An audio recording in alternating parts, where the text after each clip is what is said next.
दोस्तों, इस संसार में काम वासना व भोग हर व्यक्ति को आनंद देता है जब तक हम उससे ऊंचे आनंद को प्राप्त नहीं कर लेते। अगर एक बार उससे ऊंचे आनंद को प्राप्त कर लेते हैं तो काम वासना का आनंद लुप्त हो जाता है।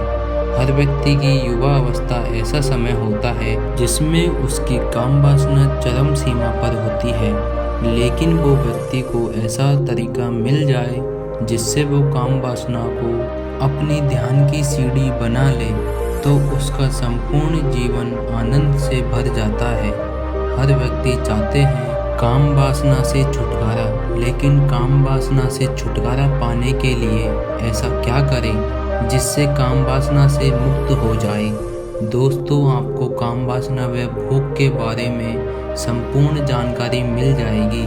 बस ये कहानी को आपको अंत तक देखना है, तभी आपको काम वासना के प्रति सवालों के जवाब मिल जाएंगे।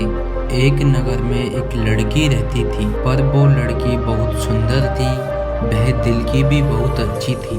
पर वहाँ के राजा ने उस लड़की को वेश्या बना दिया था। उस लड़की को वेश्या बनाकर और उसे नगर वधू से घोषित कर दिया था, मतलब कि पूरे नगर की पत्नी।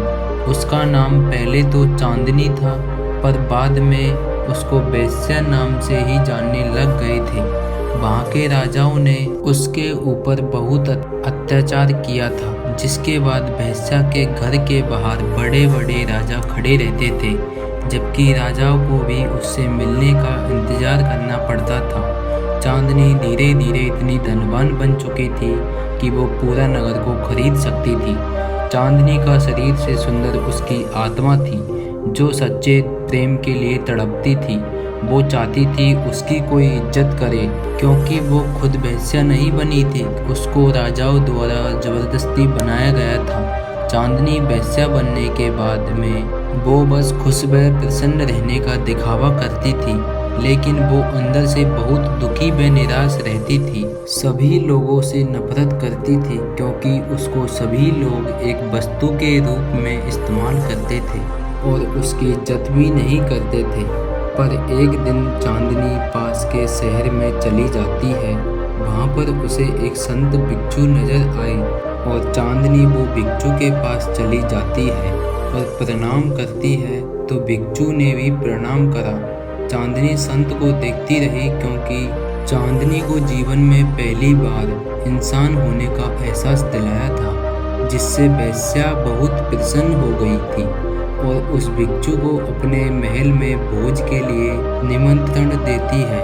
वो भिक्षु ने निमंत्रण को स्वीकार कर लिया था और चांदनी अपने नगर के महल में वापस आ गई थी और वो बहुत खुश थी कि उसे पहली बार किसी ने इतनी इज्जत व प्रेम से बात करी।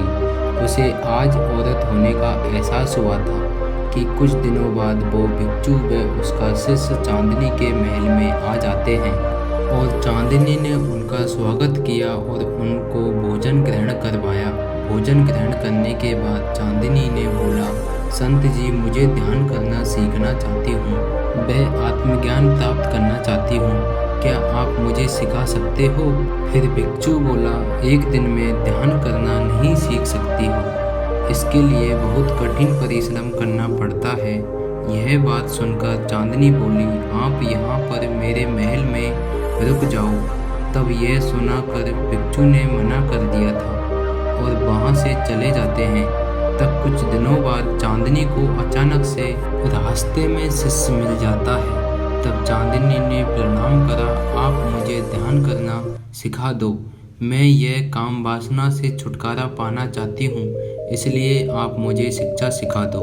तब शिष्य ने कुछ भी जवाब नहीं दिया और बोला, मैं अपने गुरु से पूछकर ही बता सकता हूँ। चांदनी ने बोला, ठीक है। तब वो शिष्य अपने गुरु के पास चला जाता है और प्रणाम करके बोला, गुरुजी, मुझे आज चांदनी नामक एक महिला मिली थी जो बोल रही थी कि मुझे आप शिक्षा व ध्यान करना सिखा दो। शिष्य बोला, उसको मैंने कुछ भी जवाब नहीं दिया और मैंने बोला कि मेरे गुरुजी अनुमति देंगे तो मैं आपके महल में शिक्षा देने अवश्य आऊँगा। यह सुनकर दूसरे शिष्य ने बोला, गुरुजी इसको आप जाने की अनुमति ना दें, क्योंकि वो एक औरत तो है लेकिन वो एक वेश्या भी है। अगर इसे आप अनुमति दे देंगे तो इसको उसके महल में रहकर शिक्षा देनी होगी गुरुजी, और एक भिक्षु वेश्या के घर में रहकर शिक्षा नहीं दे सकता। इससे हमारे प्रति अनुचित संदेश जाएगा। नगर में लोग क्या क्या सोचेंगे। फिर गुरु बोला, कृपया आप शांत हो जाए। गुरु ने सोच विचार करके शिष्य से बोल दिया, आप शिक्षा सिखा सकते हो। सभी शिष्यों में से एक शिष्य बोला, गुरुजी वो औरत तो है पर वो एक वेश्या भी है, यह कैसे भूल सकते हो आप। तब गुरुजी बोले, इसमें अभी तक वेश्या का नाम भी प्रयोग नहीं किया, इसने केवल महिला का दर्जा दिया है, इसलिए वहाँ रहने की शिक्षा व देने की अनुमति दी है। सभा में उपस्थित सभी शिष्यों को आश्चर्य हो रहा था कि गुरुजी ने एक शिष्य को वेश्या के घर पर रहने की शिक्षा देने की अनुमति दे दी। बाद में कुछ दिनों बाद वो शिष्य चांदनी को शिक्षा देने चला गया था और वो शिष्य का नाम कबीर था। तब और शिष्य तरह तरह की बात करने लग गए। तभी गुरु बोले, आप शांत रहो। मैंने कबीर की आंखों में देखा था कि कबीर के मन में थोड़ी सी भी काम वासना की इच्छा नहीं थी। अगर वो शिष्य का ध्यान गहरा है तो चांदनी के हृदय को परिवर्तित कर देगा और उसे आत्मज्ञान करा देगा, और इसमें वो शिष्य की परीक्षा भी ली जा सकती है। अगर कबीर का ध्यान कमजोर है तो उसको चांदनी अपनी ओर आकर्षित कर लेगी और कबीर के मन में परिवर्तित कर देगी। यह एक प्रश्न है ध्यान व शारीरिक आकर्षण का, जिसका जवाब हमें शिक्षा देकर आएगा तभी पता लग सकता है। तब शिष्यों में से एक शिष्य बोला, गुरुजी शिष्य कबीर पर तुमने इतना विश्वास गलत किया है। तब गुरुजी कहते हैं, यह तो जब ही पता लग सकता है जब कबीर शिक्षा देकर वापस आएगा। फिर कबीर चांदनी के महल में पहुंच गया और चांदनी बड़े आदर सम्मान के साथ स्वागत किया और बोली, यहाँ पर आपको कोई भी वस्तु की कमी नहीं आएगी, व मेरी सेवा में कुछ भी कमी नहीं रहेगी। और तब ही कबीर चांदनी को शिक्षा व ध्यान कराना सिखाता है। तो कबीर को सिखाते सिखाते कुछ महीने गुजर जाते हैं। कुछ महीनों के बाद ध्यान सिखाने के बाद अपने गुरु के पास आ जाता है और सबसे पहले गुरुजी का आशीर्वाद लेता है।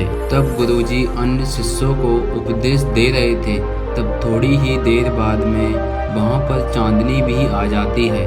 तब कबीर ने चांदनी का परिचय कराया। फिर कबीर बोला, गुरुजी यह आपसे शिक्षा प्राप्त करना चाहती है। यह एक अनोखी महिला है। यह न केवल सुंदर है बल्कि उसकी आत्मा भी इतनी ही शुद्ध है जिसकी आप कल्पना भी नहीं कर सकते। चांदनी ने गुरुजी के चरण स्पर्श किए और आशीर्वाद लिया और चांदनी बोली, मैं प्रथम बार देखने के इस कबीर भिक्षु से प्रेम करने लग गई थी, इसलिए मैंने अपने सौंदर्य से आकर्षित करने का प्रयास भी किया था, लेकिन मैं संपूर्ण रूप से विफल रही। इसके प्रति इस भिक्षु ने मुझे ध्यान व प्रति मुझे जागरूक किया और यह एहसास व महसूस कराया कि वास्तविक में जीवन में काम वासना व भोग नहीं अपितु ध्यान है। इसलिए गुरुजी मैं अपना पूर्ण जीवन ध्यान में बिताना चाहती हूँ। मैं ये धन दौलत को दान में देना चाहती हूँ। इसके बाद चांदनी पहली बार गुरुजी के शिष्यों में से पहली महिला थी जिसे ध्यान व आत्मज्ञान की प्राप्ति हुई।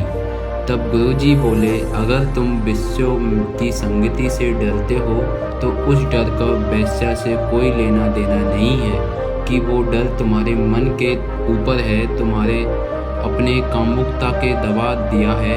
कामुकता ऊर्जा को दबाया नहीं जा सकता, इसको केवल रूपांतरित किया जा सकता है। यह अशुद्ध मन के कारण होता है। दोस्तों, हम काम वासना व भोग छुटकारा पाना चाहते हैं, उसको दबाना चाहते हैं, लेकिन काम वासना एक ऊर्जा होती है और यह ताकत कभी भी खत्म नहीं हो सकती, बल्कि वो रूपांतरित हो सकती है। दोस्तों, आप सब हमारी काम वासना की शक्ति को दूसरी जगह पर परिवर्तित करेंगे तो यही आप काम वासना की से छुटकारा पा सकते हैं। लेकिन याद रहे काम वासना से छुटकारा पाने के लिए सोचना भी नहीं है, हमें अपनी ऊर्जा को परिवर्तित करनी है। हम ऊर्जा को कहाँ लगाएंगे? हम उस ऊर्जा को रचनात्मक शक्ति पर प्रयोग लगा सकते हैं, ध्यान के लिए प्रयोग कर सकते हैं। धीरे धीरे हम पर ध्यान करेंगे तो हमें काम वासना से ज़्यादा हमें ध्यान में आनंद आने लग जाएगा। काम वासना व भोग का आनंद हमें खराब लगने लग जाएगा। काम वासना केवल थोड़ी ही देर के लिए हमें आनंद देता है, लेकिन ध्यान व आत्मज्ञान हमारे जीवन में आनंद ही आनंद भर देता है। हम संपूर्ण जीवन आनंद से बिता पाते हैं। इसके लिए हमारे मन व विचार के ऊपर निर्भर करता है कि हम क्या सोचते हैं, अपना चरित्र कैसा है। अगर ये तीनों आपके शुद्ध हो तो आप आनंद से जीवन को बिता सकते हैं, नहीं तो आपके जीवन में कभी भी आनंद की अनुभूति नहीं और कभी भी स्त्रियों के प्रति नकारात्मक विचार व सोच नहीं रखनी चाहिए।